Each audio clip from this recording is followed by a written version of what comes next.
మేడ్చల్ జిల్లాలో పూజల పేరుతో సాఫ్ట్వేర్ ఉద్యోగుల వద్ద డబ్బులు తీసుకుని పారారైన ఎన్ఆర్ఐ పూజారి రామశర్మను పోలీసులు అరెస్టు చేశారు. తీసుకున్న డబ్బులు అడిగితే చేతబడి చేసి చంపుతానని బాధితులను బెదిరించాడు. సాఫ్ట్వేర్ ఉద్యోగి నవీన్ కుమార్ ఫిర్యాదుతో కేసు నమోదు చేసిన పోలీసులు దర్యాప్తు చేపట్టారు. అమెరికాలోనూ ఇలాంటి చీటింగ్లకు పాల్పడిన రామశర్మపై పలు పోలీస్ స్టేషన్లలో ఫిర్యాదులు వచ్చాయి. దీంతో ఇండియాకు తిరిగి వచ్చిన అతన్ని శంషాబాద్ ఎయిర్పోర్టులో ఇమిగ్రేషన్ అధికారులు అదుపులోకి తీసుకున్నారు.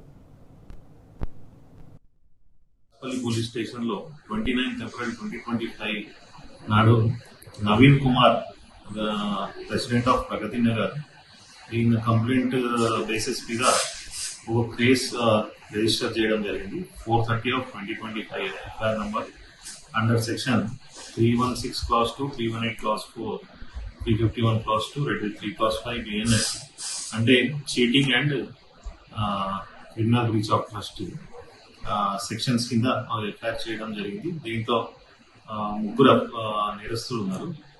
చామర్తి రామలక్షారావు అండ్ ఇంకా ఇద్దరండి, ప్రసాద్ అండ్ ఇంకొకరు.